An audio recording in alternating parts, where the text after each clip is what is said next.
ਬੰਦੇ ਸਾਰੇ ਮਰ ਗਏ।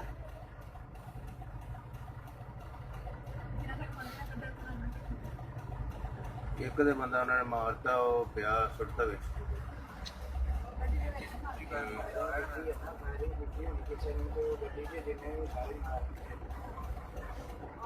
ਉਹ ਬੰਦੇ ਇੱਧਰ ਨੂੰ ਹੀ ਨੇ ਜਿਹੜੇ ਸਾਰੇ ਬੰਦੇ ਕਹਿੰਦੇ ਫੜੇ ਦੂਏ ਇਹਨਾਂ ਮਗਰ ਹੀ ਆ ਰਿਹਾ ਸੀ ਇਹ ਤੇ ਮਗਰ ਹੀ ਆ ਰਿਹਾ ਸੀ। ਆਹੋ ਤੇ ਉਹ ਦੇਖੋ ਡਿੱਗੀ ਦੇ ਵਿੱਚੋਂ ਮੁਰਸ਼ਿਦ ਬੈਗ ਡਿੱਗੀ ਦੇ ਵਿੱਚ ਵਾੜਿਆ ਜੀ ਬੰਦਾ। ਇਹਨਾਂ ਦੇ ਮਗਰ ਲੱਗੇ ਸੀ। ਇਹ ਬੈਗ ਡਿੱਗੀ ਦੇ। ਕਿਉਂ ਬਈ? ਹਾਂਜੀ ਇਹ ਇਹਨਾਂ ਦੇ ਮਗਰ ਇਹਨਾਂ ਦਾ ਕੋਈ ਝੋਲਾ ਹੈਗਾ ਉਹ ਭਾਈ ਮਾਰੇ ਪੁਲਿਸ ਨੇ। ਇਹਨਾਂ ਨੇ ਮਾਰਿਆ ਕਿਤੇ ਤੋਂ ਇਹ ਰੀਵੋ ਡਾਲੇ ਦੇ ਪਿੱਛੇ ਨਹੀਂ ਲੱਗਿਆ ਸੀ ਕਿਤੇ। ਇਸ਼ਤਿਹਾਰ ਹੀ ਹੋਣਾ ਨਾ। ਉਹ ਵੇਖ ਹੋਰ ਕੱਢੇ ਜੀ।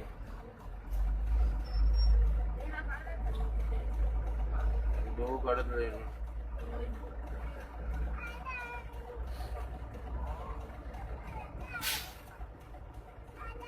ਇਹਨਾਂ ਦਾ ਕੰਮ ਡਰ ਵੀ ਜੋ ਅੱਗੇ ਆ ਗਈ ਹੈ ਇਹਦਾ ਮਾਰ ਇਹ ਪਿੱਛੇ ਵਾਟਰ ਦਾ ਕੀ ਆ ਰਿਹਾ ਇਹ ਵੀ ਹੋ ਸਕਦਾ ਨਾ, ਇਹ ਵੀ ਹੋ ਸਕਦਾ। ਇਹ ਬੈਂਕ ਬੁੱਕ ਨਾਲ ਲੁੱਟਿਆ ਕੋਈ ਕਿਤੇ ਕੀਤੀ।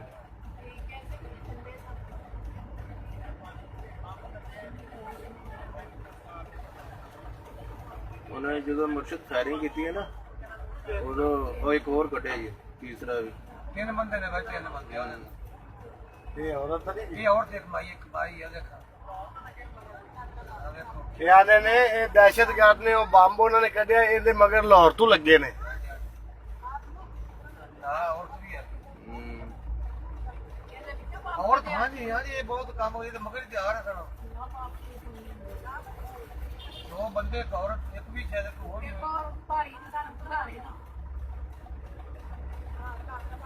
ਇਹ ਤਾਂ ਸਾਡੇ ਮੁਸਲਮਾਨ ਨੇ।